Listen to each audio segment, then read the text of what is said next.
Eita vinheta, hein? Alô, galera! Salve, salve! Sejam todos bem-vindos mais uma vez por aqui ao podcast Surf 360, mais uma semana nos estúdios da Live Sports. Eu, Maurício Ferreira, ao lado do meu bom parceiro Thiago Blum por aqui também, e com você que nos acompanha pelo YouTube do Surf 360, também pelo nosso Spotify. Se inscreva, ative as notificações para receber absolutamente tudo do nosso conteúdo, também no nosso Instagram, @surf360_. Mas bora começar o nosso bate-papo de hoje, porque com todos os assuntos que eu tenho aqui na minha cabeça, o episódio vai durar mais ou menos umas 4h30, viu, Blum? Será que o convidado tem esse tempo todo, cara? O cara tá com a agenda fechada, Ele mas já arrumou... montou agora um abaixo-assinado. O dia precisa ter 45 horas para que ele consiga fazer e cumprir os compromissos todos, viu? Não é bolinho não, como dizem, né? Teco Padarato está com a gente. Opa, Grande tudo prazer bem, galera? receber. Muito prazer estar aqui. Primeiro, desculpa, né, pra galera ficar sabendo, eu já cheguei com 1 hora de atraso. Não né? foi tudo Mas isso. Tudo bem. Mas o dia tá corrido porque o cara tem muita coisa para fazer, muita coisa para resolver.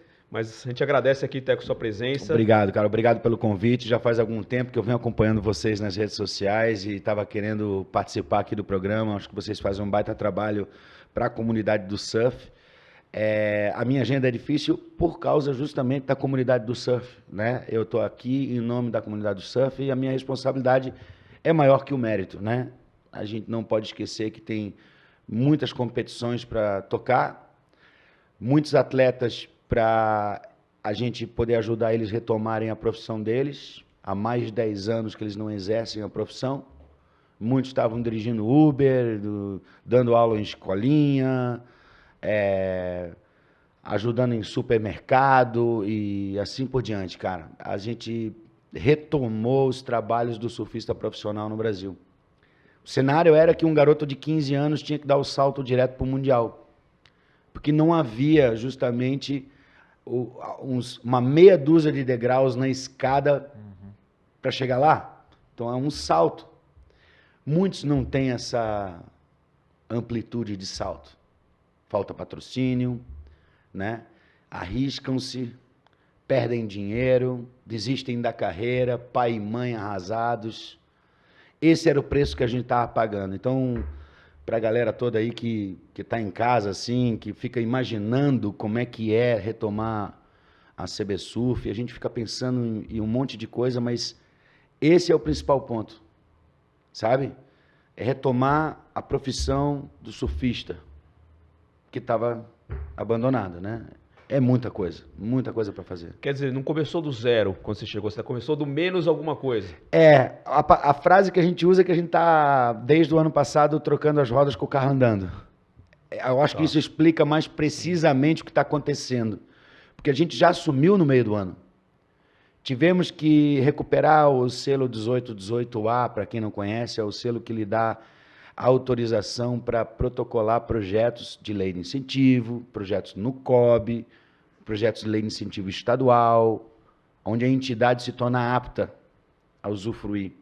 Desbloquear uma verba do ano anterior, estava bloqueada, recuperar a verba do ano 2021, que não foi usada, porque estava bloqueado, convencer o COB de que a gente merecia aquela verba, de que a gente só não usou a verba porque não chegou a tempo, a justiça brasileira é demorada, o processo de eleição foi demorado e a gente demorou a entrar no esquema. Nós começamos o circuito ano passado em junho, né? E isso causou muitos danos, muitas inconsistências, assim, até eu estou aqui para que vocês, estou rezando que vocês façam as perguntas mais difíceis, assim eu tenho a chance de explicar para a galera o porquê que fazemos como fazemos e porquê que às vezes demora tanto para chegar a um objetivo.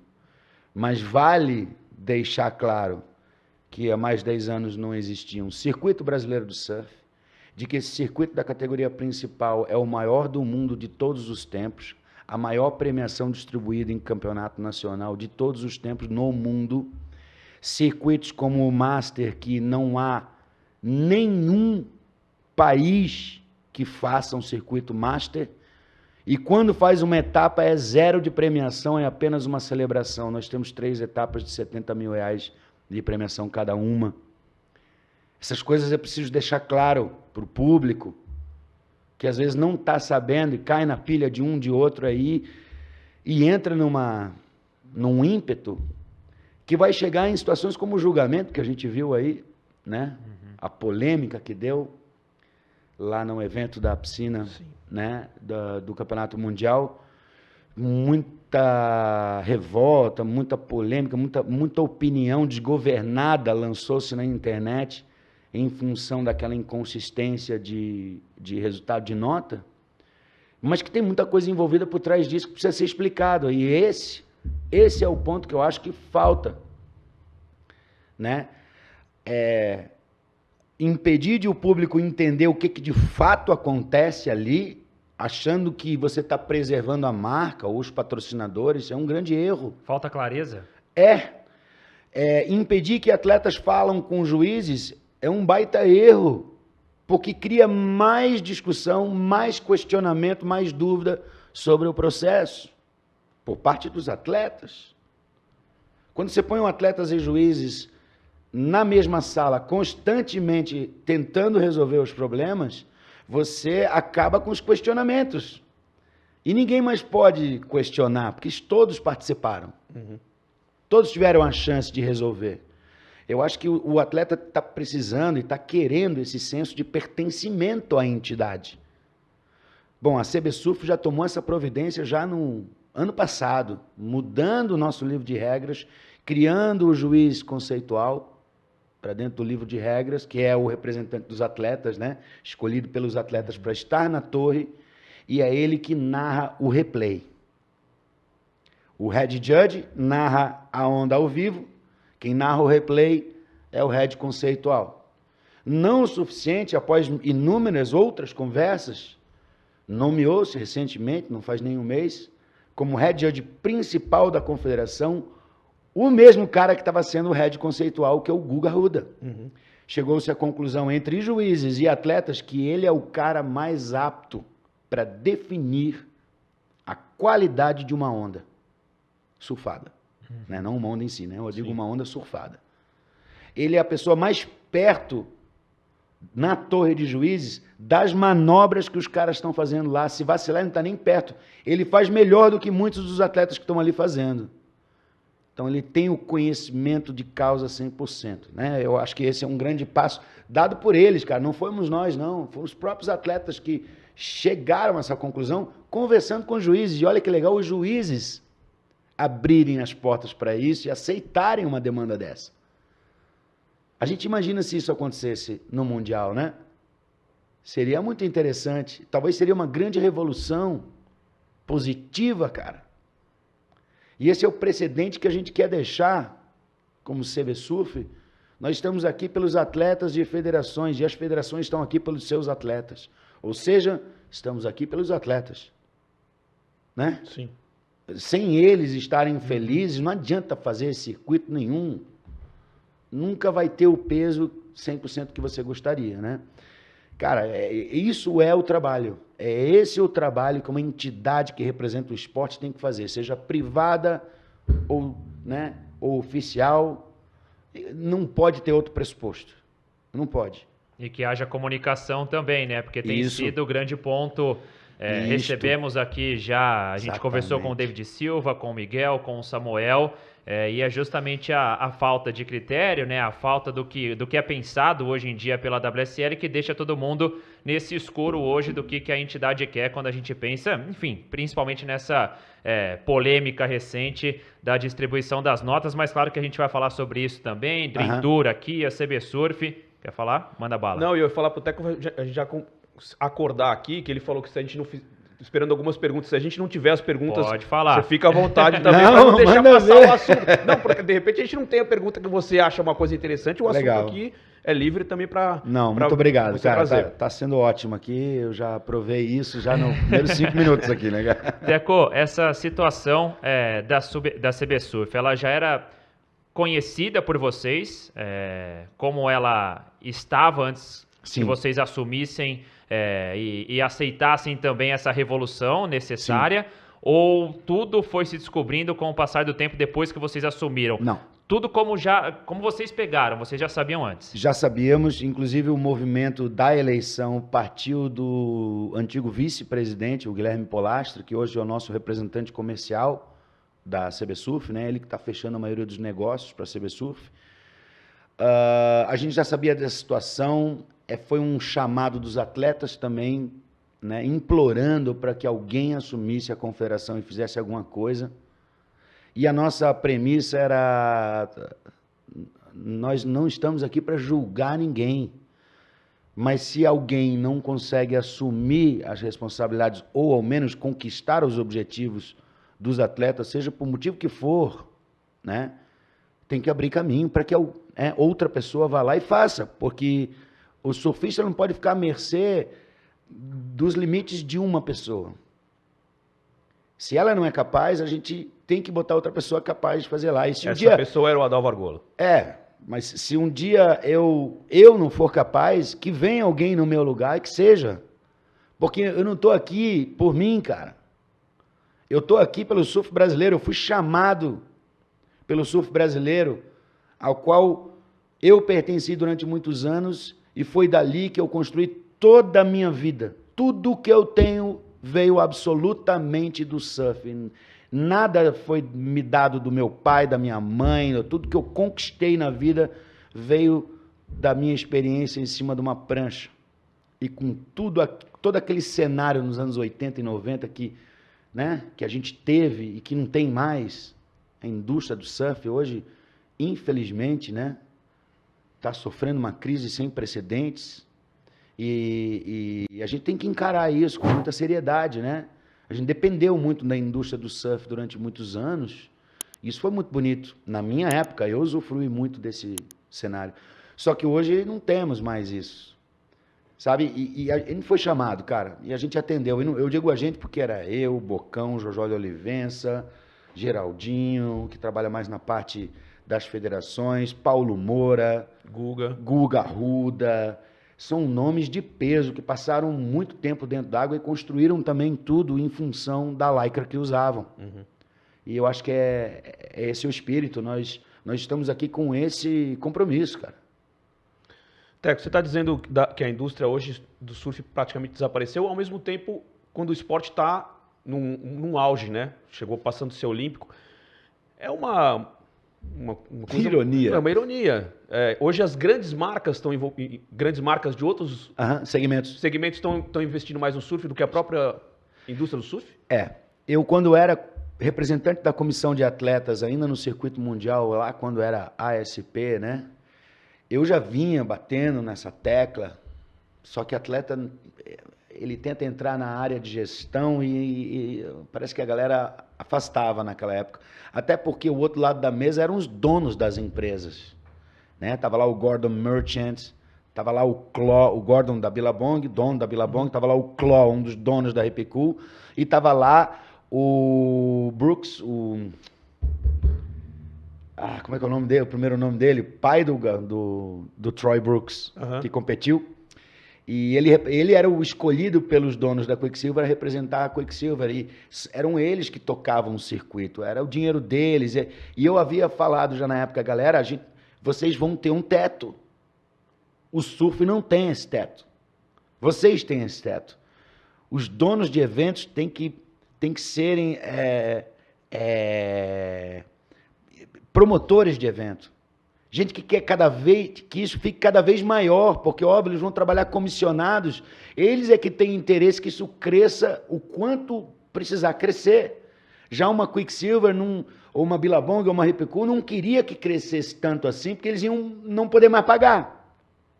Uhum. E aí culminou também numa questão de que, hoje, a Lojas Renner vende um calção a R$70, fabricado na mesma fábrica lá da China, com o mesmo tecido, mesma qualidade, mesma linha da Quicksilver, que vende a R$700, né? Porque tem uma tecnologia X, Y, Z, porque está sustentando todos os campeonatos da Quicksilver, os atletas da Quicksilver, e eu falava para eles, indústria do surf tem que se concentrar em atleta.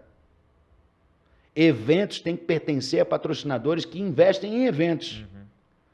E não a gente querer achar que as nossas marcas vão se transformar em marcas que fazem eventos de grande porte.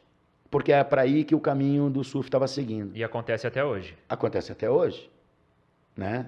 E na negociação de saída das marcas, quando a WSL veio e comprou a ASP, né? Esse foi um grande ponto. Eles negociaram lá. Inclusive, as marcas negociaram uma maneira onde elas não precisassem pagar para estar no nome do evento. E eu era um dono de evento e levantei a mão e falei para ele, eu não tenho marca, eu quero ganhar uma coisa em troca, porque eu não tenho marca para botar de graça lá. Eu me chamo Teco Padratos, eu não quero botar meu nome no nome do evento, eu não tenho interesse nenhum nisso. Mas meu patrocinador quer. Só que eu sou dono do evento. Então, assim, foi uma guerra para que as licenças deixassem de ser das marcas. Né? Agora, né, você vê, as marcas estão tendo dificuldade de sustentar. Se elas tivessem pensado nos atletas exclusivamente, desde lá de trás, eu provavelmente lhe garanto que eles não estavam passando por isso. Mas isso foi crescer o olho demais?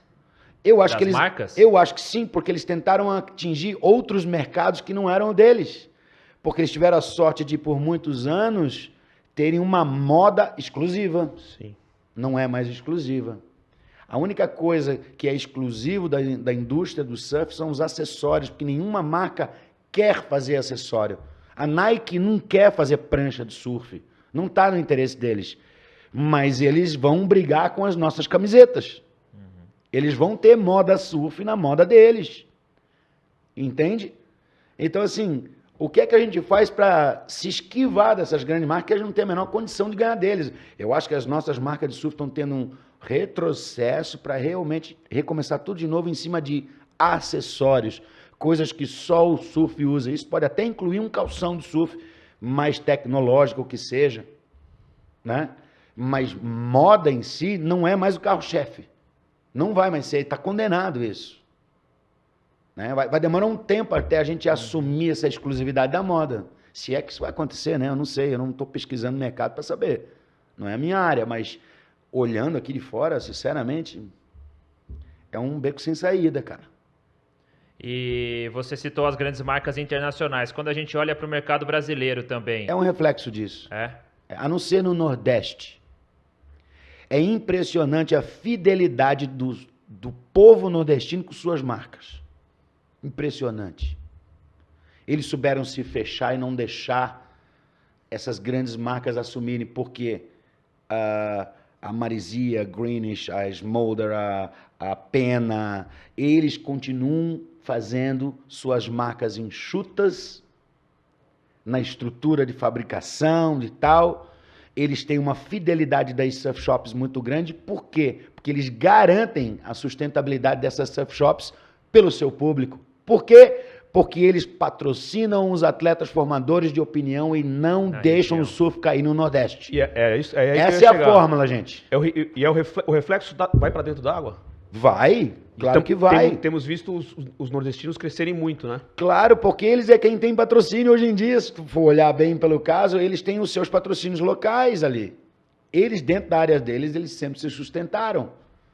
Né? Os estaduais ali talvez sofreram um pouco com essas últimas eleições, mudança de governo. A gente sabe que os estados do Nordeste são estados extremamente políticos, né? Mas, cara, eles são nobres, meu. A Pena continua forte, a Marizia continua forte, eles não estão em situação de quebra, eles não passam pela mesma situação de uma empresa aqui do Sul que abraçou o mundo, tem uma conta gigante para completar até o final do mês e ainda tem que pensar em atleta e eventos. Lá não, eles não têm essa conta gigante. Eles souberam se manter enxutos porque não ambicionaram outros mercados. Eles se ateram ao mercado deles e foi isso que salvou eles, eu acho. É a minha ignorante opinião, porque eu não estou metido no mercado lá, eu só estou vendo o reflexo disso em patrocínio de campeonato. A gente bate na porta da Hang Loose, eles dizem que não tem dinheiro. A gente bate na porta da Marizia, ele vem cá que eu te ajudo. Pô, peraí, a resposta que eu tenho é essa. Né? A Hang Loose foi uma das maiores marcas que o Brasil já teve, né? Hoje não consegue patrocinar um evento da CB Surf, né? Enquanto isso, a Maresia já patrocinou 3, apenas já 2. Então, cara, essa é a resposta que eu estou tendo deles, do mercado, né? Que essas empresas, então, as nacionais e que até seguraram um pouco desse olho grande, tem conseguido, então, se manter mais em alta do que pés no chão. As empresas gringas. Os pés no chão, Eles mantiveram os pés no chão. Eles nunca tiraram o pé do chão para arriscar em outros mercados, em outras áreas, e ampliar demais seus negócios e se apoiar demais numa moda surf e buscar clientes longe. Não, eles se mantiveram foram fiéis aos clientes deles, cara. Teco, CB Surf, você disse aí, foram vários desafios e ainda acredito que existam tantos outros pela frente desse seu mandato, mas um dos feitos já colocados em prática foi justamente agora a criação do Dream Tour. Como é que foi isso para vocês, para poder tirar do papel também e oferecer, né? Porque você disse lá no início, não havia essa etapa, não haviam essas 6 etapas num caminho de você lançar um garoto antes que ele chegasse ao circuito mundial. E agora com o Dream Tour isso é proporcionado com as etapas aqui no Brasil. Como que foi tirar esse projeto do papel e os desafios que vocês vêm tendo também para poder proporcionar tudo isso? E para completar, acho que um passo muito importante que também não existia, que existe hoje, é a divisão de acesso.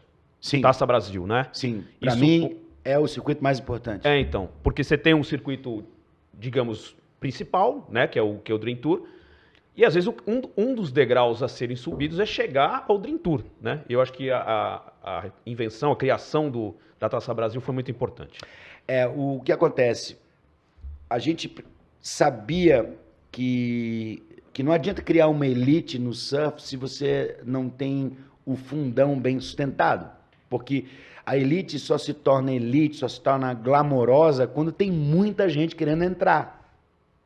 Se você não tiver essa maior galera disputando essas mínimas vagas que estão disponíveis, não tem por que ter as vagas, né? Mas vale fazer um circuito aberto para todo mundo e vamos ver quem ganha.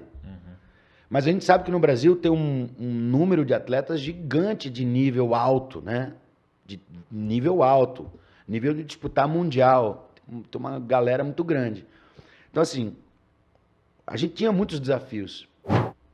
Primeiro, criar um produto que não existe.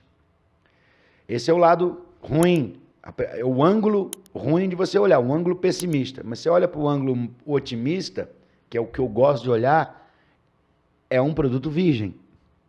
Não tem imagem, pode ser criada uma nova imagem para ele tranquilamente e a gente vai poder ter controle sobre essa imagem que a gente vai criar para o nosso circuito. A gente não teve que mudar uma imagem que já existia. A gente enfrenta na memória das pessoas mais velhas, né, a referência ao Super Surf, que tinha aquele glamour todo e dava 80 mil reais de prêmio por etapa. Nós estamos dando 400. A Taça Brasil tem 200.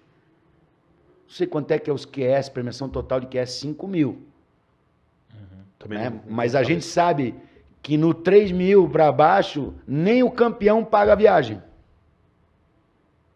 Né? Então, nós atacamos justamente aí, na situação do surfista, ele tem que ser sustentável. Senão a gente vai perder ele para um Uber. Né? Que ele acha que vai ganhar mais dinheiro, vai ser mais seguro ele trabalhar de Uber e surfar nas horas vagas. E é o que estava acontecendo. Eu uso o Uber apenas como uma referência de trabalho digno, né? Para uma pessoa ali. Pode ser qualquer outro, mas esse era o cenário. Aí a gente já sabia que para completar esse cenário, primeira coisa, nós temos que criar um modelo de tour dos sonhos. Dali veio o nome Dream Tour. Aí depois a gente tem que arranjar a fonte comercial disso. Nós sabíamos que nós sozinhos não íamos conseguir ter essa força comercial tão grande. Temos que achar uma agência. Isso já se sabia desde a época de eleição ainda. Né?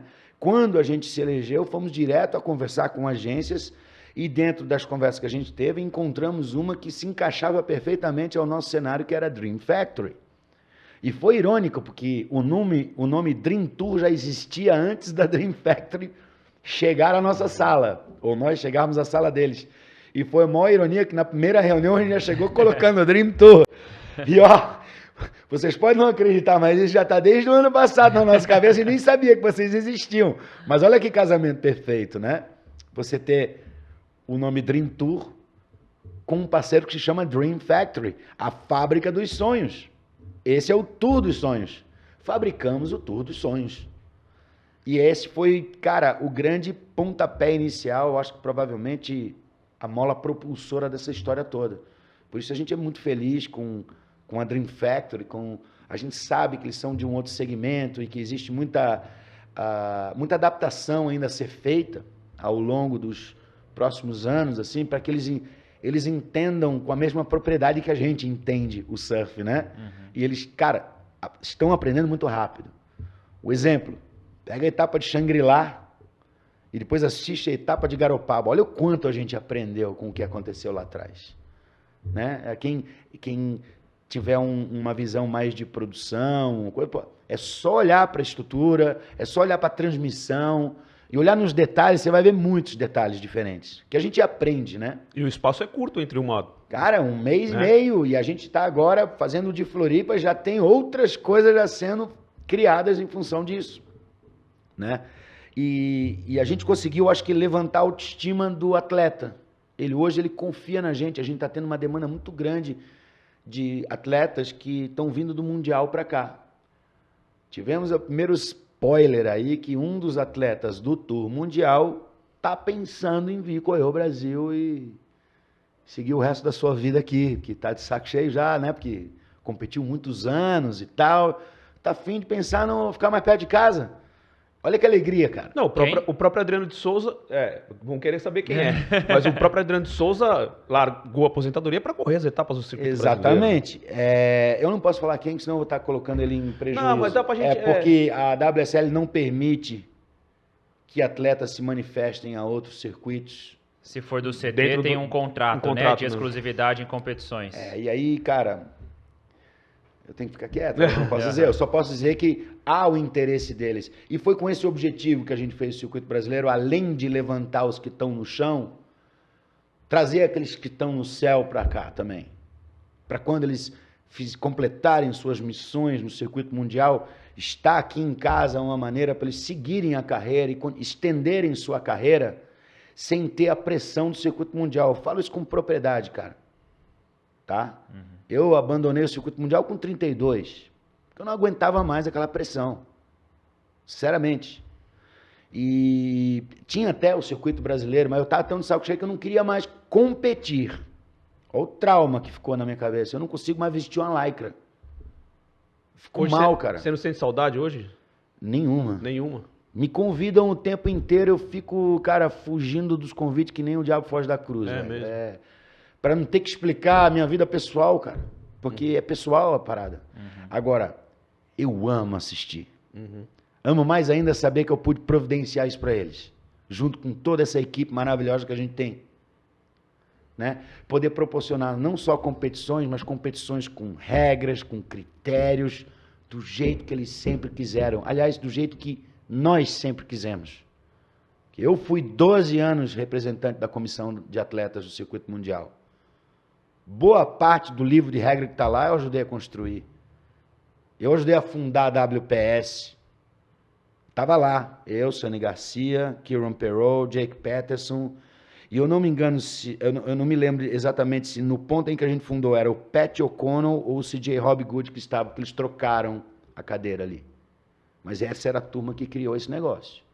Mas o Dream Tour, então, Teco, nessa sua visão e num trabalho até a longo prazo, né? Porque a curto prazo é mais um trabalho de consolidação e num trabalho a longo prazo. Você acha que pode substituir o que a gente tem hoje de WSL, de circuito mundial? Vocês trabalham para isso também? Cara, eu acho que se você olha...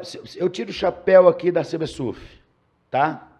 Aí o dirigente lá da WSL tira o chapéu dele lá. A gente vai lá para a praia, se junta toda a comunidade do surf e olha para esse negócio. Será que não é simples entender que o circuito brasileiro poderia ser a perna do Mundial? O que falta? Se os nossos eventos são maiores que os deles, o que falta? Homologar? Inscrição? Valor de inscrição? que está faltando? Diálogo da nossa parte nunca faltou. Essa foi a minha primeira sugestão. Né? O que falta para a gente fazer esse trabalho para eles? Hoje, CB Surf e WSL, então, não há o menor tipo de comunicação. Abrimos a comunicação, tentei muito, não consegui. Falhei.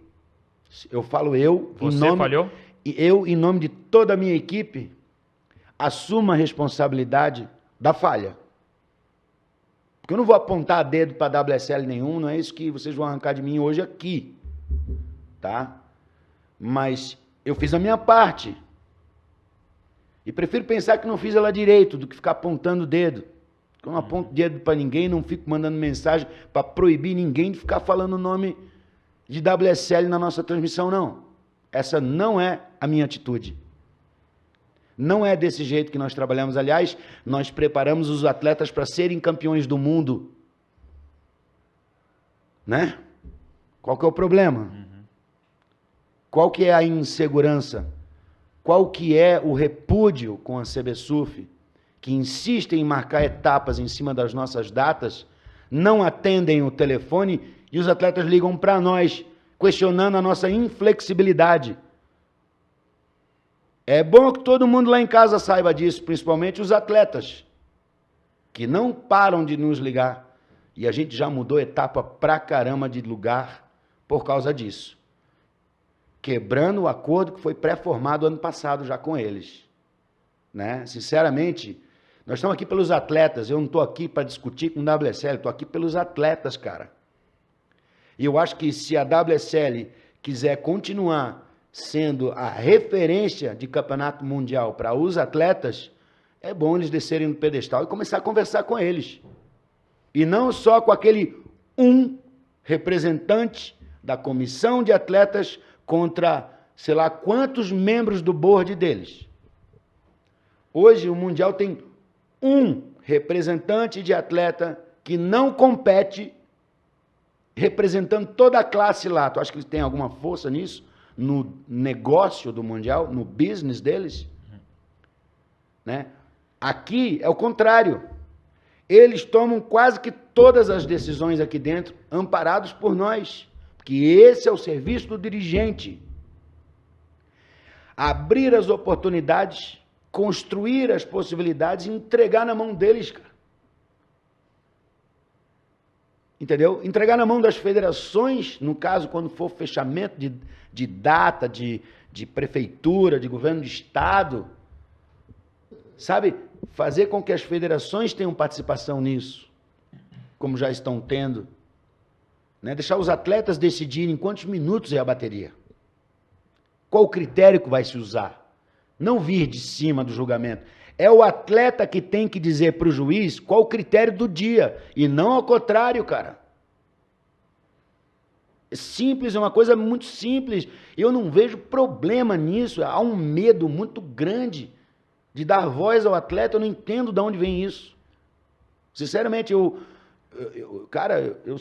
já fui atleta, pô. E eu tive voz. Eu construí um corpo, ajudei a construir um corpo representativo de atletas na Associação Mundial que funcionava. Desculpa insistir nesse assunto, Teco, mas você Manda. disse, né, que já inclusive participou da comissão de atletas e com todo o seu know-how, com a bagagem de elite do surf mundial também, do cenário da WSL, por tudo que você está colocando, tem algum ponto específico, algum trecho desse caminho que você acha que a WSL se perdeu? Eu acho que é justamente nessa representatividade dos atletas. Lembrem, galera. Mas em algum momento específico? Não, no momento específico em que eles transformaram o board com um representante de atleta. Era 5 contra 5 no outro lado da mesa, era 50%.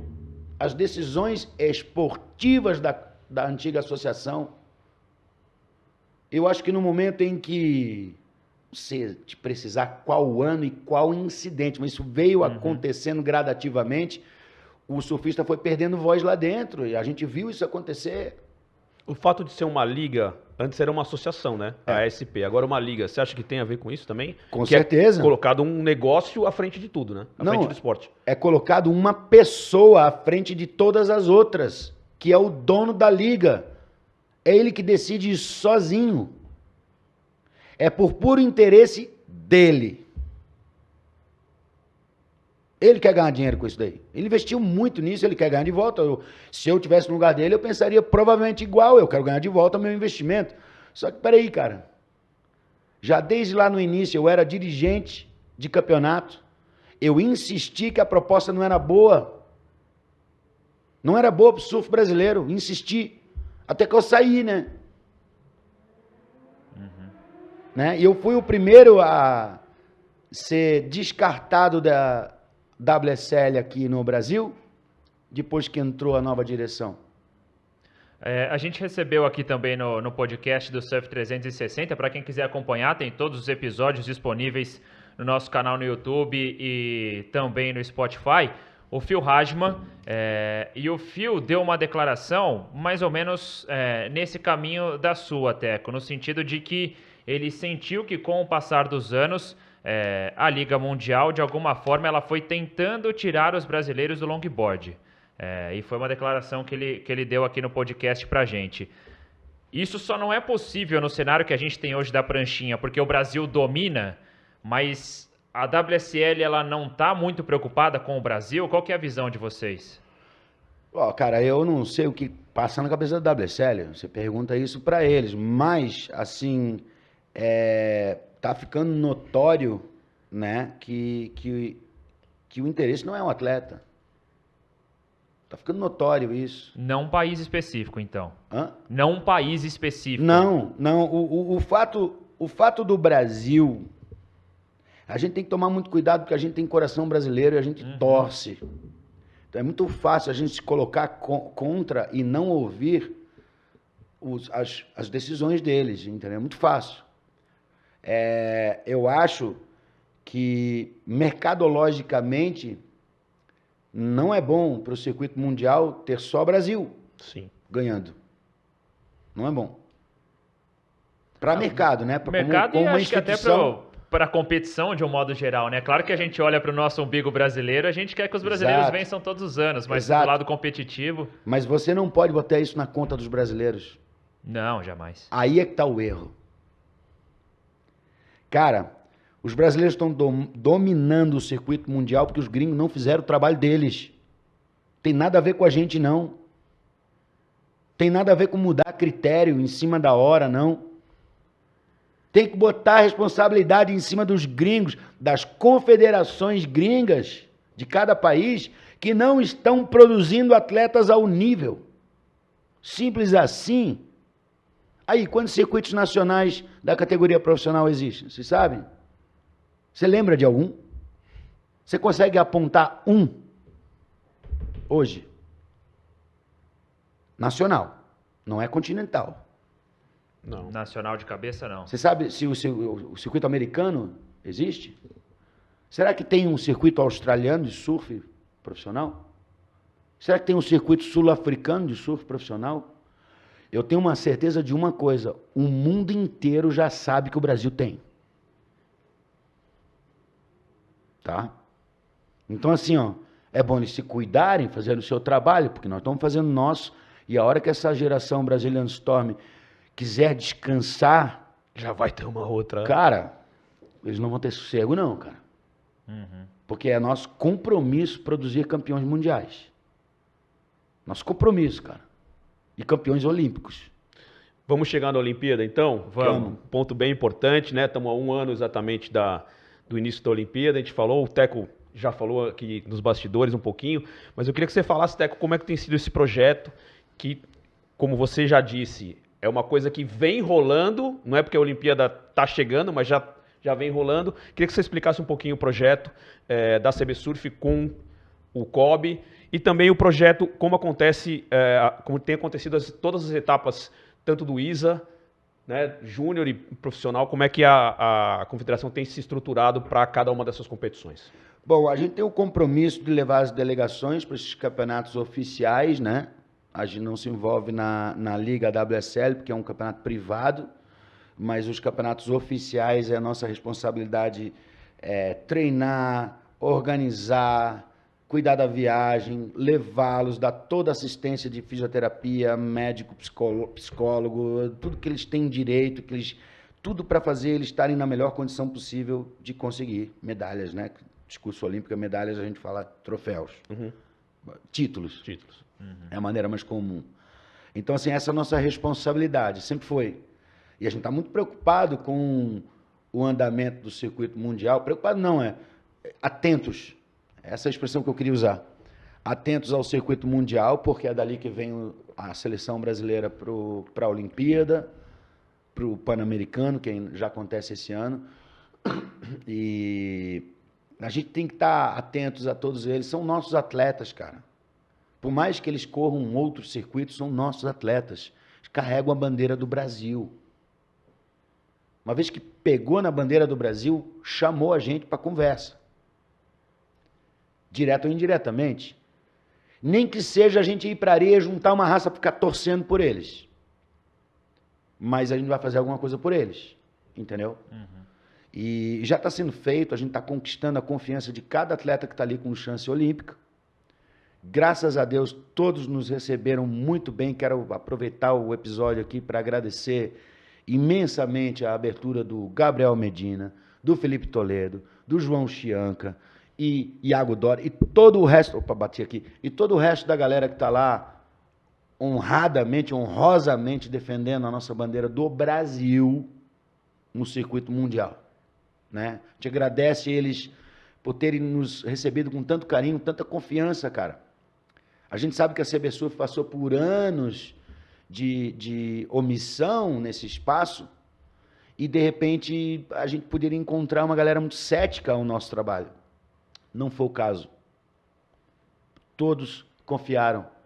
Um agradecimento especial ao nosso vice-presidente, diretor de esporte, Paulo Moura, porque fez essa interface com eles, meteu a cara para bater, ouviu muitas críticas, atendeu a boa parte delas, entregou, conquistou a confiança deles, sabe? É um cara que entra na água e dá dura, está competindo até hoje, surfa Nazaré, é respeitado por todo mundo, altamente competente no que faz, sabe? Difícil. Se o Paulo hoje saísse da diretoria do esporte, eu teria dificuldade em encontrar uma pessoa tão competente para estar no lugar dele. Entendeu? Então, é isso, cara.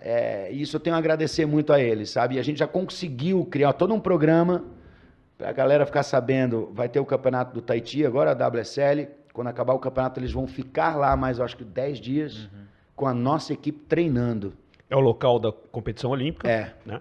Nossa casa já está reservada, nosso barco está reservado, nossos jet skis estão reservados, entendeu? Já temos um programa de treinamento para o Tahiti, não é só esse, após o campeonato, vão ter outros, entendeu? Dentro da janela de competições deles, né? Porque é muito assídua, né? Muito intensa.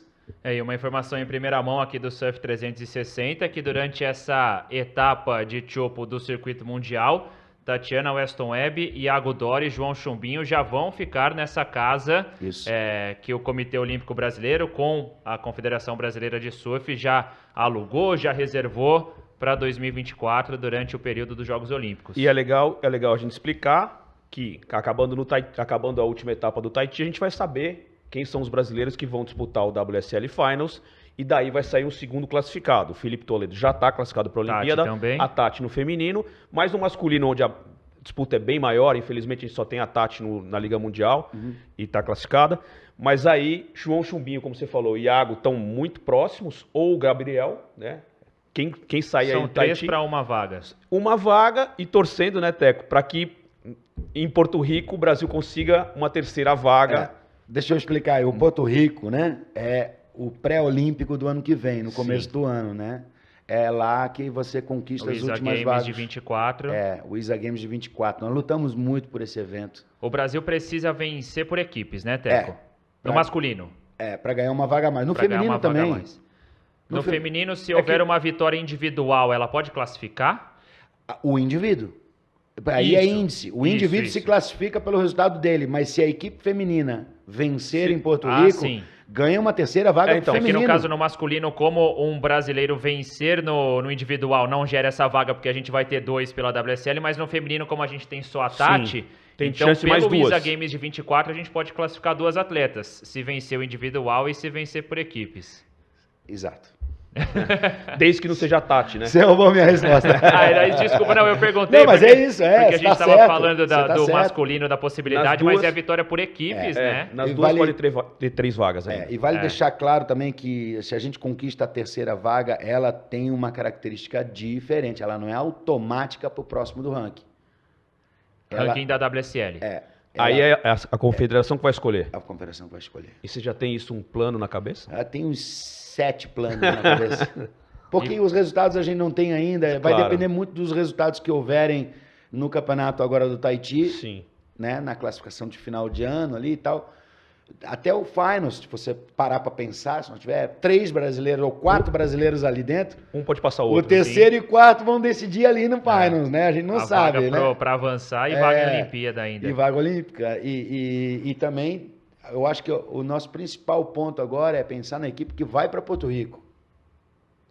Não adianta a gente antecipar uma situação que ainda não aconteceu. A gente está concentrado em ter uma equipe vencedora em Porto Rico. É lá que é o nosso interesse, porque é lá que vem o problema que a gente vai criar. Quem vai ser o terceiro? Porque o primeiro e o segundo, eles vão disputar entre si, cara. A decisão é deles. Mas essa formação de equipe, por exemplo, o Felipe que já está classificado, a ideia seria levar mesmo os caras que já estão classificados via WSL para Porto Rico para ganhar essa terceira vaga? É o time mais forte que você puder levar. É o time mais forte que a gente puder levar para a onda de Porto Rico, e isso é uma conversa com eles, atletas. Eles mesmos. Olha só, presta atenção, hein? É sutil, mas é muito importante. Nós vamos discutir com os atletas a equipe e o formato. Da decisão. E Não aí, é justo? de repente, quem vai a Porto Rico pode conquistar essa terceira vaga e não ir à Olimpíada. Não sei, aí é uma construção que a gente vai fazer junto com eles, porque uma coisa está atrelada à outra. Sim. Então, é uma decisão de eles olharem, ó, pensa bem, cara. É um olhar na cara do outro e decidirem juntos, porque é eles que estão... A interferência vai diretamente nas costas deles. A gente não pode tomar uma decisão sabendo que quem paga por isso é o atleta. Né? Quem vai abrir mão de uma vaga ou... né? Pô, que onda nós vamos surfar em Porto Rico? Quem se sente mais confiante nessa onda? Eu gostaria de fazer essa pergunta e deixar eles discutirem essa pergunta e virem com uma resposta. É o primeiro ponto que nós temos que pensar. Né? Quem vai para Porto Rico? Mas foi bom até o Teco ter falado que se vier essa classificação pela vitória no geral, por equipes, ela não vai para o terceiro colocado, que era inclusive uma informação que a gente tinha, né? Porque se vencesse por equipes, ela iria para o terceiro colocado do ranking da WSL no ano anterior, então Não. isso está descartado. Não é possibilidade, é uma condição que a ISA nos coloca. Perfeito. Porque a ISA põe a regra de classificação, né? Agora, se abre uma terceira vaga, essa terceira vaga não está na regra de classificação. Sim. Aí ela criou uma regra para a terceira vaga, um critério, e entregou para as confederações vencedoras. Ô Teco, mas não mata a gente de curiosidade não, porque você disse aqui que são umas 7 possibilidades desses cenários de definição pela terceira vaga.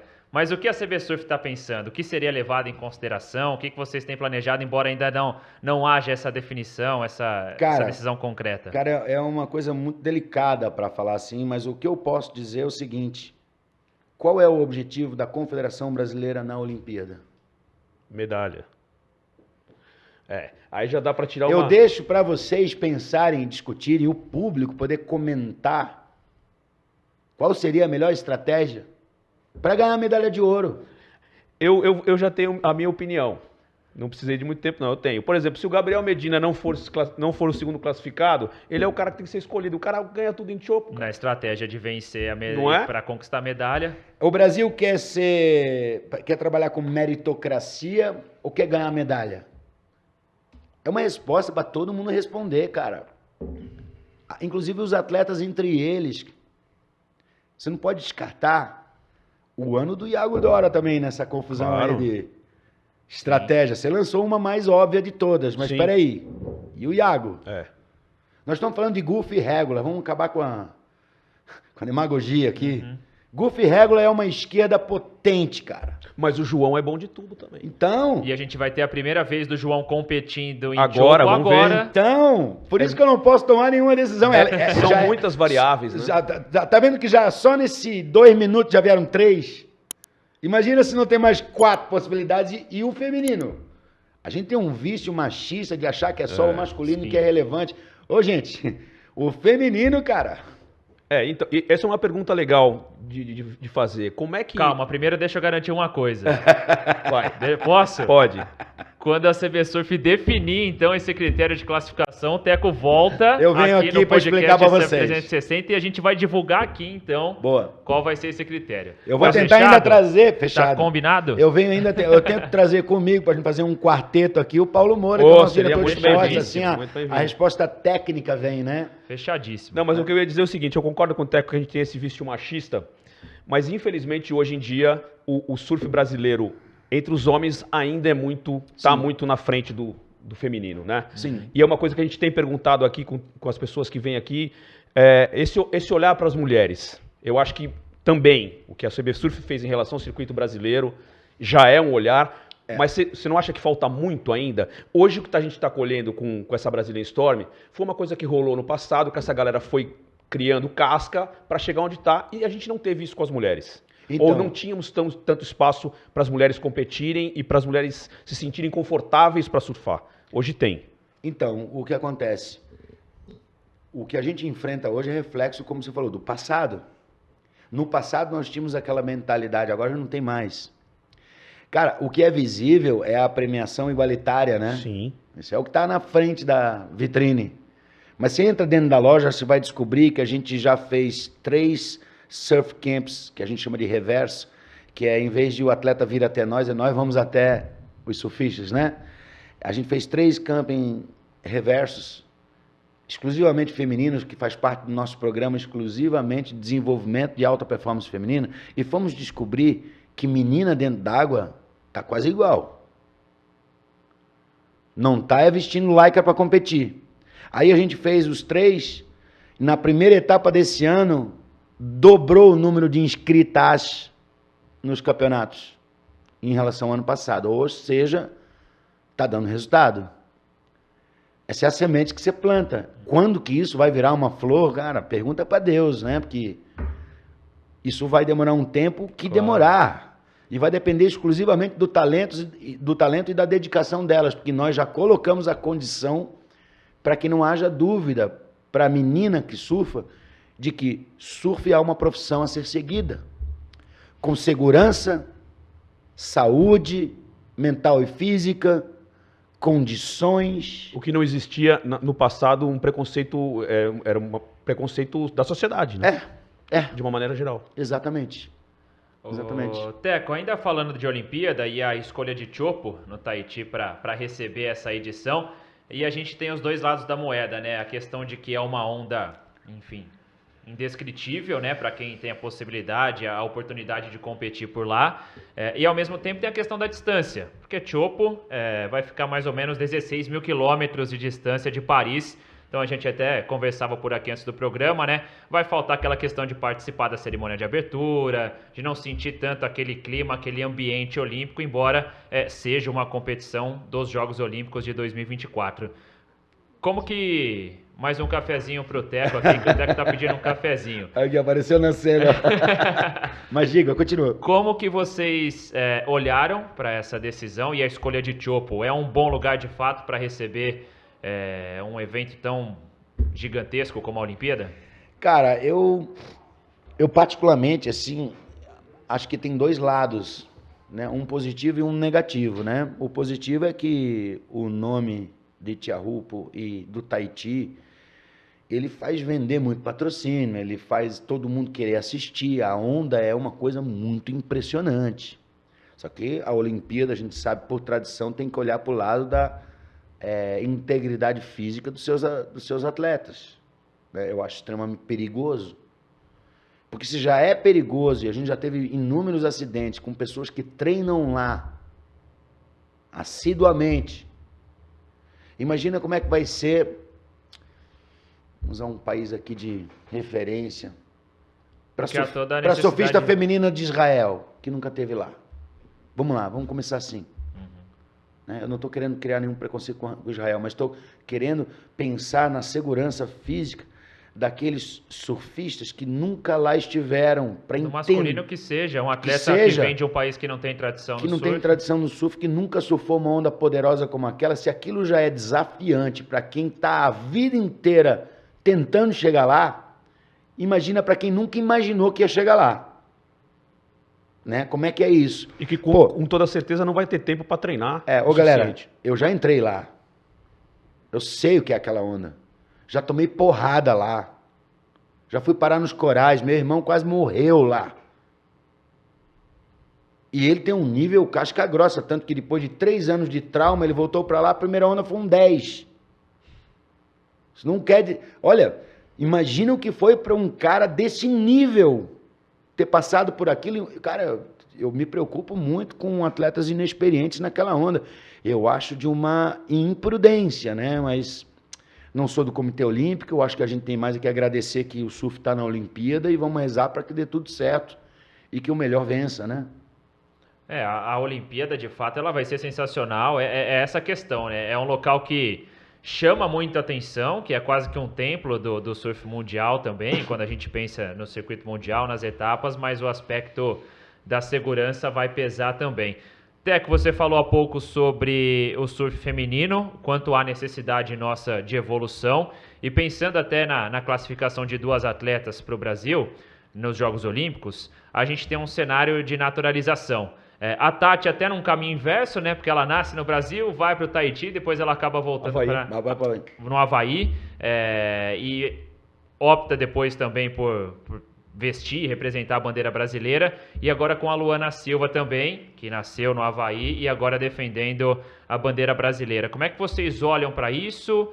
É natural? É normal? Isso para as atletas brasileiras, nascidas, criadas aqui, que competem por aqui, seja no litoral de São Paulo, do Rio de Janeiro, do Nordeste, há preocupação de vocês também? Ou tudo isso é levado com bastante tranquilidade? E a Cris pode entrar aqui. A Cris fez esse meio campo. Obrigado, Cris. Trazendo o Teco aqui para bater esse bate-papo com a gente, já com um cafezinho na mão também. A Cris, assessora da Dream Tour, fez o meio campo. Obrigado, viu, Cris? Como é que vocês olham para isso, Teco? Cara, a gente primeiro tem uma responsabilidade de seguir as regras, principalmente da ISA, que é quem comanda essa nacionalização de cada atleta. Por quê? Porque ela põe uma regra, você não pode tratar a bandeira do seu país como uma ferramenta de negócio. De resultado. De resultado.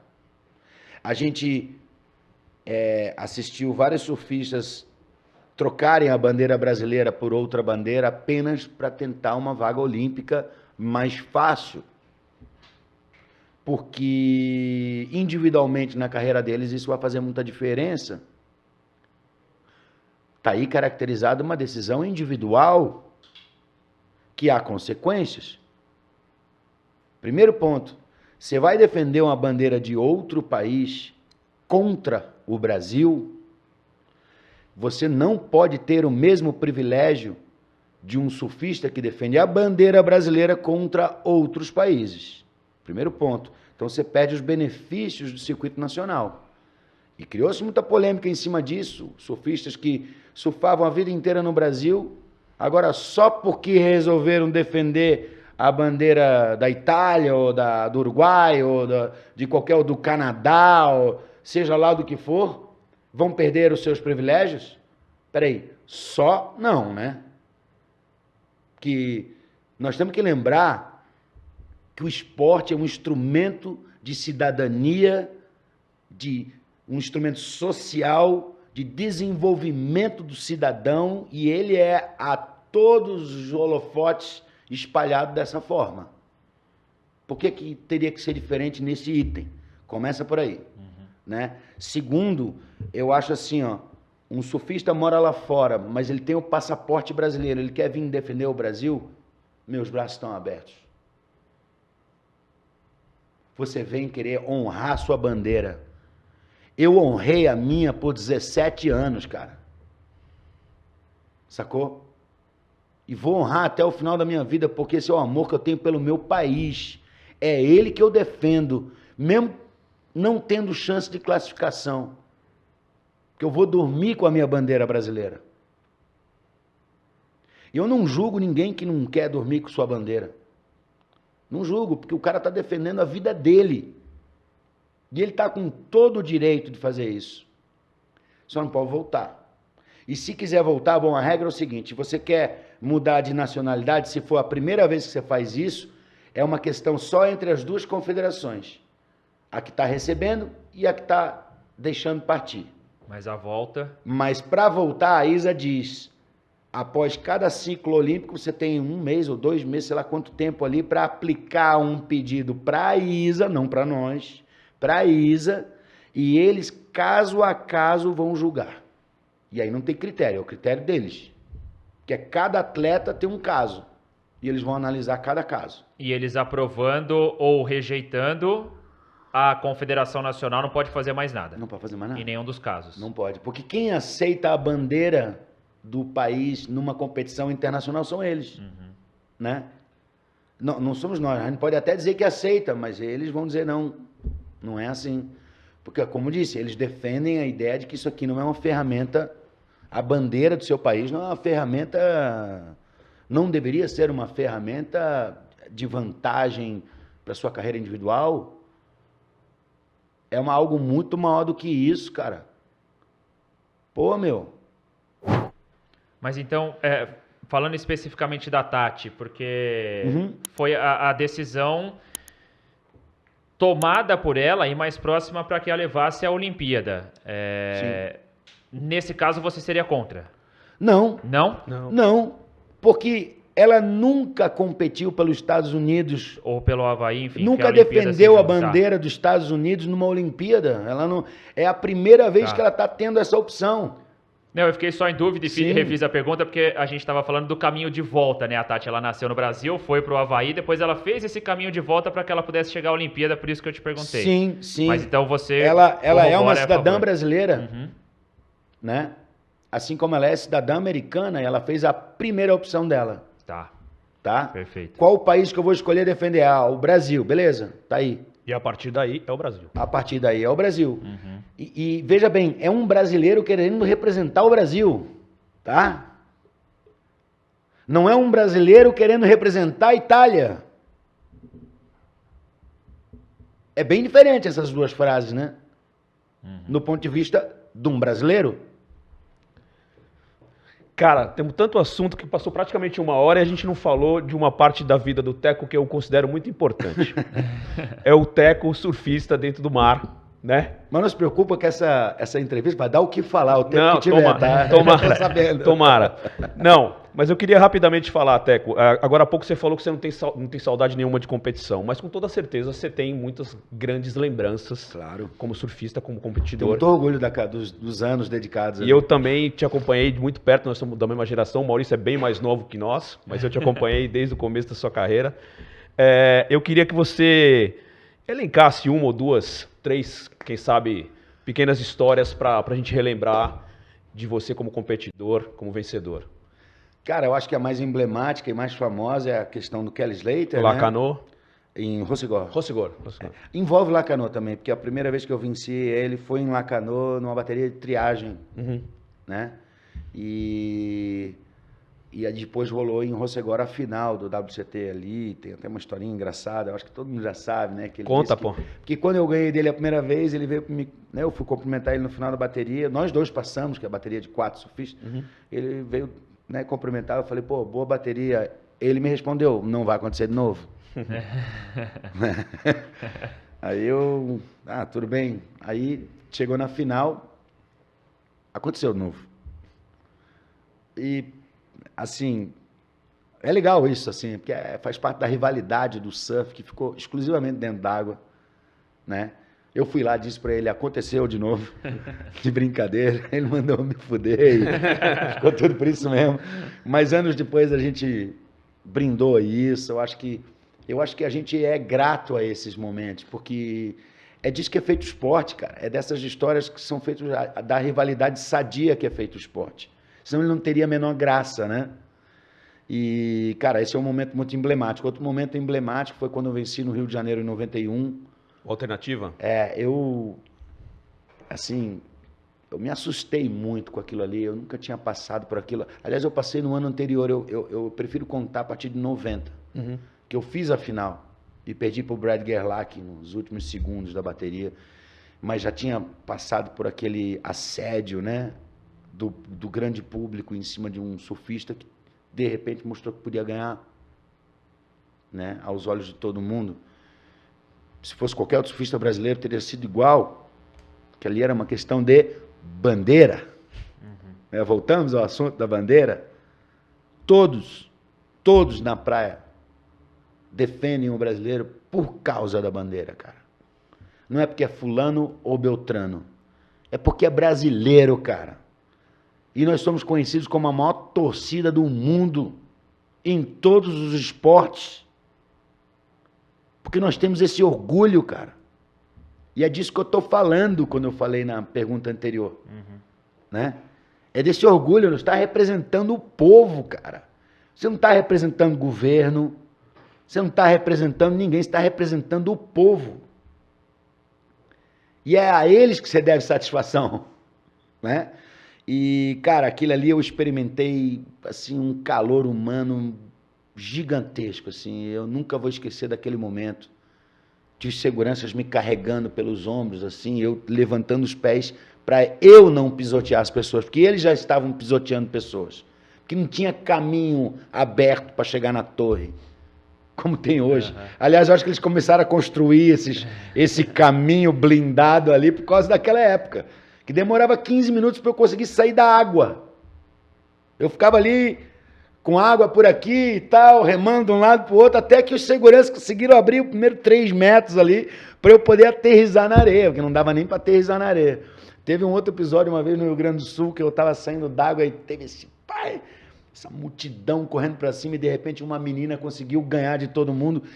Eu não sei o desespero que ela estava rolando, sei que ela saltou para chegar na frente e aterrissou em mim, fomos dois para debaixo d'água, eu embaixo dela, e ela se esperneando, e eu não conseguia, daqui a pouco eu comecei a ficar preocupado, eu estava perdendo o ar, estava acabando o meu ar, estava debaixo d'água, ela não conseguia sair de cima de mim, eu acho até que ela estava se afogando pelo entusiasmo, até que eu vi, através da transparência da água, o céu escurecer, assim, era um segurança gigante que veio assim, arrancou ela de cima de mim, me pegou que nem uma bola de rugby ou de futebol americano, meteu a mão na frente e atropelou todas as pessoas que estavam no caminho até chegar na área de atletas e me salvar lá dentro. Era a segurança que a gente tinha na época, né? Era o formato. Esses são momentos que eu vou lembrar. Que eu vou lembrar de glamour, de assédio, de paixão que o brasileiro tem pelo esporte e pelo surf, né? E essa era que você viveu, Teco, ela foi muito importante para que hoje a gente tivesse esse domínio nosso brasileiro, né? Sem dúvida nenhuma. Para tudo que acontece hoje, há uma participação gigantesca de vocês que roeram o osso lá atrás. E a pergunta que eu te faço é a seguinte, eu vou até tomar cuidado aqui, porque pelo modo, às vezes dá a entender que hoje em dia é tudo muito fácil e que as coisas caem do céu. Não é assim. Mas a evolução do esporte, ela proporciona talvez mais oportunidades hoje em dia do que a que vocês tinham lá atrás. Então não é nada que cai do céu, não é nada que vem de mão beijada. Você gostaria de ter vivido a sua participação no circuito mundial nesse cenário de hoje? Ou é aquele Teco mais raiz mesmo que gostava de tudo aquilo que vocês passaram lá na sua época, na sua era? Cara, eu vivo com os pés no chão, não vivo no mundo da fantasia, bro. Sinceramente. Agradeço a tua pergunta. Eu acho que ela vem meio que duas acumuladas, né? Uma coisa é eu querer viver essa época de hoje, né? Querer ter vivido essa época de hoje, não a minha época. Cara, eu tenho tanto orgulho daquilo que eu fiz, junto com as pessoas que estiveram comigo, né? Eu não posso esquecer nunca, o povo brasileiro não pode esquecer nunca do Avelino Bastos. Todo mundo lembra da Hang Loose, mas quem criou essa ideia foi o Avelino Bastos. Tropical Brasil. 5 anos antes da Tropical Brasil.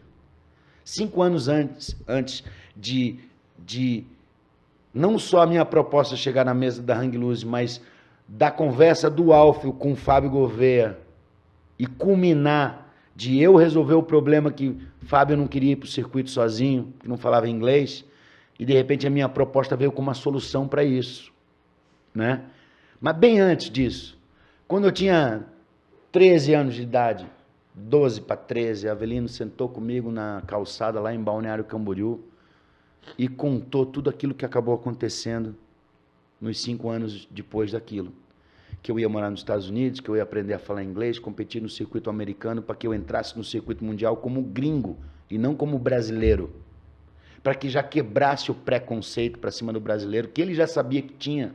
Ele viajou 2 anos o mundo trabalhando, fazendo prancha e participando de campeonatos para entender que a gente era mal visto, que os nossos antecessores, alguns deles, né, roubavam as toalhas de hotel, quebravam tudo e saíam no meio da madrugada sem pagar a conta. Isso ninguém sabe. O que é chegar numa pousada lá na Austrália com reserva feita, apresentar o passaporte e o passaporte imediatamente voltar para minha mão e falar: desculpa, nós não hospedamos brasileiros aqui. Vocês roubam, quebram tudo e não pagam a conta. Muitas vezes. Tá? Então, eu acho que, entrando na segunda pergunta, que foi a primeira que você fez, né? Sabe qual é a diferença que a gente fez, cara? Que a gente entregou para essa geração, Brazilian Storm, porque o mérito é todo deles, tá? O mérito das conquistas é todo desses caras, meu. Os caras são muito ninja.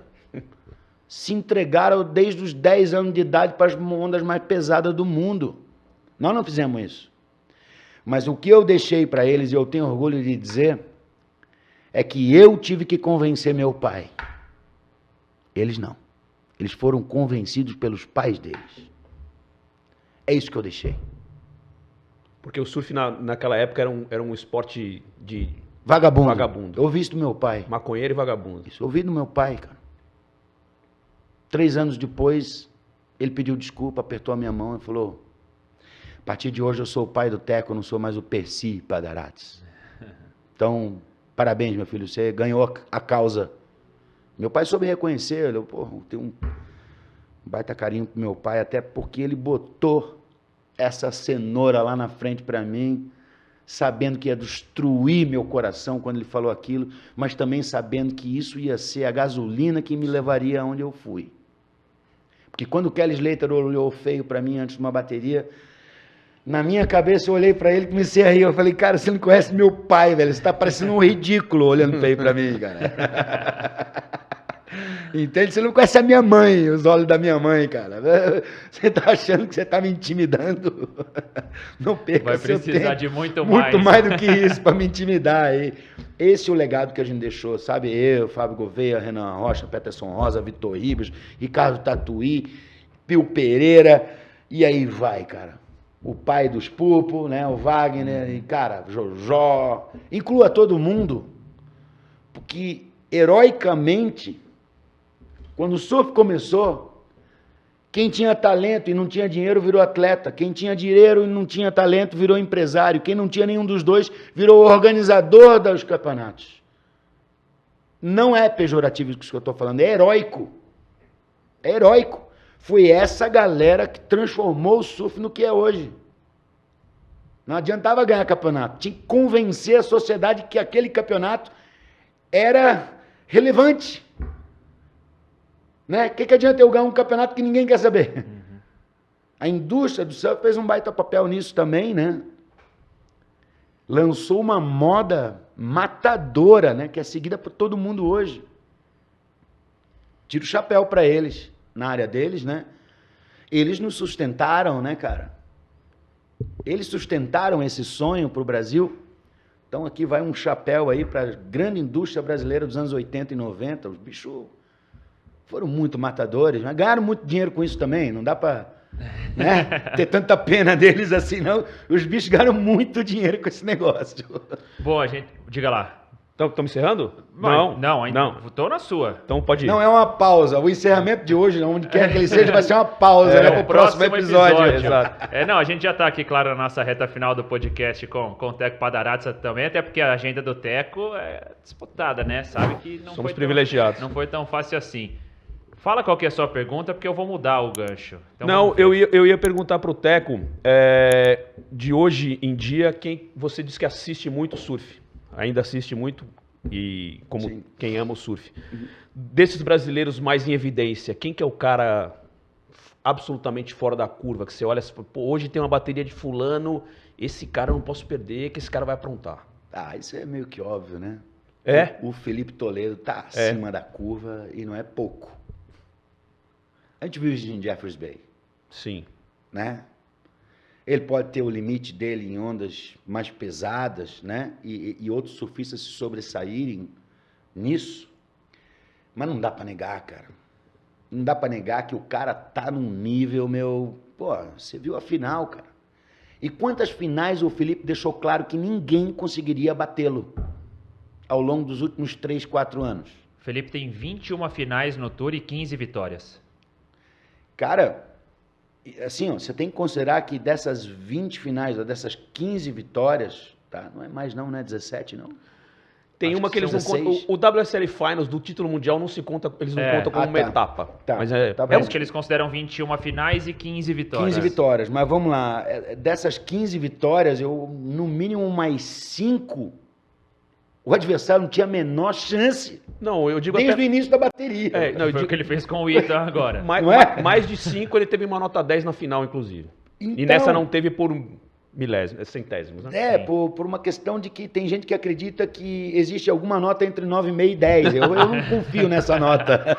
Não, uma comparação que a gente já fez aqui nessa mesa, não sei se foi o David Silva que fez, que a gente fez essa pergunta para ele. Ele colocou o Felipe como Messi e o Gabriel como o Cristiano Ronaldo. O Samuel, na semana passada... Bem colocado, hein? Porque bem colocado. É o gênio com o cara robô, vamos dizer assim, o competidor no seu estado puro. Eu descreveria de outra forma. O Samuel Pupo, semana passada, disse que o Felipe é o imbatível e o Gabriel é o completo. Gostei dessa. Esse foi o Samuel Pupo que falou. Eu gostei dessa. Passada no podcast. Eu gostei dessa, porque o Felipe, ele se torna batível em certas ondas. Certo? O Gabriel é o favorito em todas. Mas o Felipe é imbatível naquelas outras ondas ali gerais. Ele tá num nível... Direita de linha... Cara, se tivesse um chip calculando a velocidade dele em relação a dos outros, velho, nós íamos ver a diferença. Talvez o Ítalo chegasse perto dele, mas a velocidade que ele imprime na prancha é absurda, cara. É uma coisa de outro mundo. Eu acho que o Felipe, ele tá ganhando do teu surfista imaginário. Né? Vocês me viram brincando aqui de surf aqui com a minha mão. Eu considero que eu faço o que eu quero aqui com a minha caneta, vamos dizer assim, que eu faço isso desde criança. E eu considerava que esse era o melhor surfista do mundo, da minha imaginação. Cara, o Felipe, o Gabriel também, eles estão além da minha imaginação. Eles ultrapassaram o que eu imaginaria que fosse impossível de fazer. Né? E aquela onda... 2 anos atrás, foi? O ano passado? 2 anos atrás, eu acho que foi, né? Que ele deu os dois... 2017. Em Jeffers Bay. Jeffers Bay. O 10 em Tá, vai. Aquilo não é 10, né? Eu vou pecar pelo tempo, né? Porque eu não lembro exatamente o ano que foi. Acho que foi 17. Mas aquilo ali, daqui a 50 anos, vai ser lembrado como a maior virada de nível de surf da história do surf. A maior quebra de barreira que existiu foi aquela onda, onde eu ouvi um dos caras mais inteligentes do surf que eu conheço, que é o Shaw Thompson, campeão mundial de 77. Local da praia, dizer, galera, nós temos um problema sério. Todo mundo saiu gritando, né? Festejando, comemorando, rindo. Quando acabou aquele frenesi todo, e ele estava lá como comentarista, né, do campeonato, da transmissão, quando finalmente todo mundo acabou aquela euforia, veio a frase pesada, tensa, devagar do Shaw Thompson dizendo: danou-se. Nós temos um problema seríssimo. Porque essa onda já era um 10 desde a primeira manobra. Sim. E eu digo para vocês, o George Smith é capaz de fazer 2-10 numa bateria em Jeffreys Bay. Muito fácil isso acontecer. E se o Felipe tivesse um 10 e pegasse essa onda, seria para empatar? Fala sério. Não tem como passar do 10. Difícil, cara, difícil. Temos um problema sério. Porque se ele precisasse de 10 e pegasse essa onda, ia ficar muito mal explicado, cara. Sabe? Ia faltar nota para definir essa bateria, porque não haveria dúvida que ele venceria com aquela onda qualquer placar que tivesse lá no painel. Aquela onda foi a melhor onda surfada de todos os tempos, cara. Foi o maior 10 de todos os tempos, se for olhar pelo critério. Ele bateu o topo do critério 3 vezes naquela onda. Não, 3 não, 2. Né? Porque ele deu o primeiro alley-oop, que já era algo inimaginável para aquela onda, sim, na sessão que ele fez. E aí, quando ele completou, ele veio e deu um maior, velho. Aí que acabou com a conversa. Porque se tivesse dado um aéreo reverse na sequência, até eu ia ser um 10 igual, sim, né? Sim. Mas ia ser um 10-10, né? Não ia ser um 10-15. Né? E aí depois ainda deu umas 2 pauladinhas. Não, na verdade, o Charles Thompson terminou a frase dele dizendo: essa onda foi um 27,5. No mínimo. Porque ele ganhou 2,10 e quando terminou aqueles 2,10, aí ele fez uma onda que dava um 7,5. Para você, Teco, o Felipe só depende dele para ser campeão mundial esse ano? Sim. Depende dele avançar o suficiente no Tahiti, manter a vaga de primeiro, lycra amarela. Ele precisa só vencer uma bateria. Ele ter 2 ou 3 baterias para correr em Trestles. Quintal da casa dele, que ele vai de skate pegar onda. E fazer só uma última pergunta então, Teco. Em 2019, um pouquinho antes da final de Pipeline, que o Ítalo venceu o Gabriel, eu entrevistei você quando você foi na Band e eu te fiz essa pergunta. Deixa eu só fazer uma outra do Felipe, antes de você mudar então. Porque a gente estava falando de Olimpíada e o Teco disse agora, o Felipe ele se torna batível em pouquíssimos locais, em pouquíssimas ondas. Ele já tem vaga garantida para a Olimpíada. Vocês pensam num período de aclimatação? É claro que vai depender muito também do que o circuito da WSL vai deixar. Claro. Mas para que o Felipe possa evoluir em Teahupo pensando no ouro olímpico, já há esse planejamento. Acho que ele mesmo já tem esse plano na cabeça. Claro, também. Claro. Como eu te falei, está previsto uma série de sessões de treinos e tal, visando a Olimpíada, sim. E os classificados estão nesse programa, cara. Isso vai até a véspera da Olimpíada. Com certeza. Então, em 2019, um pouco antes da bateria decisiva, eu te perguntei para quem você estava torcendo. E você me deu uma resposta que eu tinha mais ou menos a ideia que você fosse me dar. Que você estava torcendo para o Ítalo, para o Brasil, além de ter mais um título mundial, ter um outro campeão mundial. Pensando desse jeito, hoje você torce mais para Chumbinho ou Iago ser campeão, para o Brasil ter um outro campeão mundial? Ou tanto faz? Cara, o presidente da Confederação Brasileira de Surf não torce para ninguém, ele torce para o Brasil. Calma, vou terminar a pergunta, a resposta. Estou perguntando para Teco Padarates. Então, o presidente da Confederação Brasileira quer que um brasileiro ganhe. Sim. Né? O Teco Padarates tem o seu favorito, o cara que ele mais gosta de ver surfando, por uma questão de gosto de linha de surf. Qual é o meu predileto, vamos dizer assim? Sempre foi o Gabriel Medina. Ele é goofy como eu. E depois que eu vi ele vencer o meu irmão Neco, que era imbatível na Praia Mole, né? Casa dele, quintal de casa. Depois que eu vi o Gabriel ganhar do meu irmão do jeito que ganhou lá, eu me tornei muito fã desse cara, velho. Porque ganhar do Neco naquela época, em casa, era uma coisa que precisava muito mais do que surf. Era preciso ter coragem e muita frieza para enfrentar os olhos de fogo do meu irmão Neco. Entendeu? Naquela época, né? E o Gabriel era só um garoto na época. Pô, o Gabriel tinha 15 anos, cara. Eu virei fã dele naquele dia. Naquele dia eu olhei para ele e eu falei, meu irmão, esse cara é muito casca grossa, velho. Olha a frieza que ele entrou na água. Deu um show de surf, como se nada tivesse acontecendo, saiu d'água com vergonha de cumprimentar o Neco. O Neco, porra, Sacou, né? Teve que aceitar, né, velho? Porque o cara foi um foda, né, meu? E foi bonito de ver aquela cena. Sabe? Ver um garoto tão jovem destruir um leão, cara, dentro da água. É a mesma coisa que um cidadão de 15 anos fosse ganhar uma briga contra um leão, um animal leão. Sacou? Foi isso que eu vi. Davi contra Golias. Né?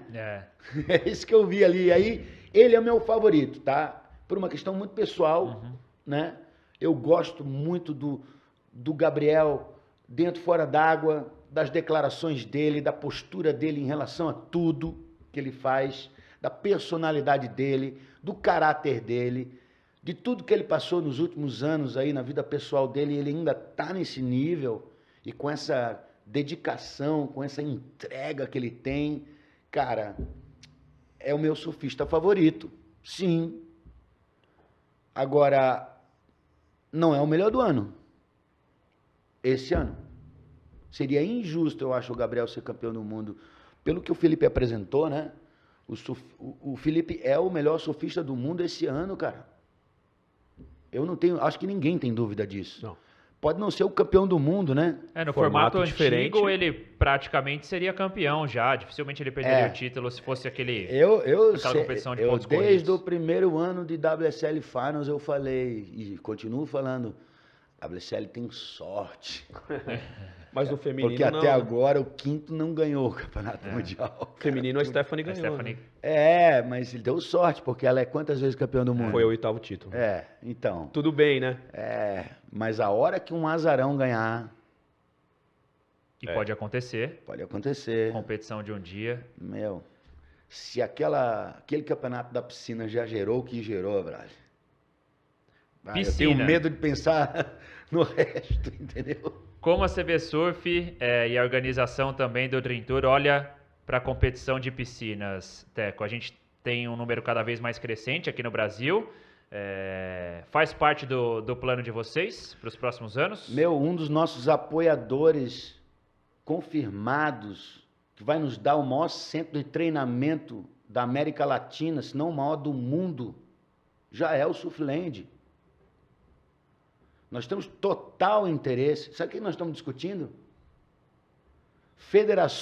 Possíveis federações de surf fora do litoral. Minas Gerais, São Paulo nem tanto, mas Minas Gerais, Goiás, né? Brasília. Tem que considerar. Tem gente fazendo piscina de onda aí, cara. E para formação de atleta, né? É muito importante também. Né? Cara, a gente tem que... Para surf. Você vai para o embrião da história, que é o desenvolvimento do surf como ferramenta social, como falei antes. Isso vem bem antes de ter uma competição, né? As piscinas que tem aqui no interior de São Paulo, elas têm um grande potencial para isso. Gente que mora longe da praia, que pode ser surfista. E pode vir a ser um grande surfista, cara. É mais talentos que a gente está trazendo para dentro do circo. Eu penso assim, é totalmente positivo. O que não pode é virar só isso. É mais uma onda a ser... no cardápio. Para acrescentar. No cardápio, exatamente. Né? Você tem ondas como Tahiti, né? Ou vamos pegar pelo circuito brasileiro da CB Surf, né? Você tem ondas como Praia da Ferrugem. O mar que deu a semana inteira lá na última etapa, deu altas ondas, onda pesada, cara. Agora vamos ter Praia Mole, né? Depois tem, Barra da Tijuca. Já se pode for ter 6 pés na Barra da Tijuca, cara, é Hawaii, velho. Pode ter alguma novidade aí ainda nesse circuito do circuito brasileiro? Pode ter alguma... Como assim? Alguma etapa... Mudança de alguma etapa, mudança de etapa, uma novidade? Pode... Eu cheguei aqui atrasado 1 hora por causa disso. Opa! Pode acontecer, então. Pode. E você não Vai pode... acontecer. Vai acontecer? E Vai. você pode falar pra gente? Não, eu tenho que avisar os patrocinadores e as cidades, né, primeiro. Mas é só uma alteração de local em uma das etapas. Alteração local, datas, até regras de competição, para encaixar num calendário imposto pela WSL. Tá. Né? Para não prejudicar os atletas. Os que queiram participar do Dream Tour. Então, queria então ver se a gente consegue fazer um compromisso aqui. Quando você Porque tiver... A gente atende atleta, tá? Não só o telefone, como o pedido. Deixo bem claro. Eu queria saber se você podia, quando sair essa notícia, se você pode dar essa notícia pra gente em primeira mão. Com certeza. Beleza. Com certeza eu vou marcar aqui, ó, Cris. Anota o telefone deles aqui. Nós temos esse A compromisso. Cris já tá recebendo mensagem nossa Né? no WhatsApp todos os dias. Ela não tá escapando da Que gente. o primeiro mais não, e-mail viu? que vai receber o nosso release de divulgação é Esse de vocês. furo eu quero mudar. Tá Teco. bom, legal, legal. Vocês têm feito uma cobertura muito maneira no cenário do surf. Acho que vocês têm um ponto de vista jornalístico muito importante, que é de investigação, curiosidade, e não defendendo tese, né? Defendendo opiniões, porque acho que o trabalho da mídia é esse, é criar as opiniões e não definir as opiniões. E né? dar espaço para todo mundo falar. Isso. É isso que é a nossa função. Dar espaço, exatamente. Eu acho que esse é o juramento do jornalista, né? Sim, A verdade, o fato, não a opinião. Sim. exato. É isso. Teco, legal demais. Gostaria de te agradecer pelos elogios, pela presença, pela participação aqui no podcast Surf Privilégio. 360. Obrigado.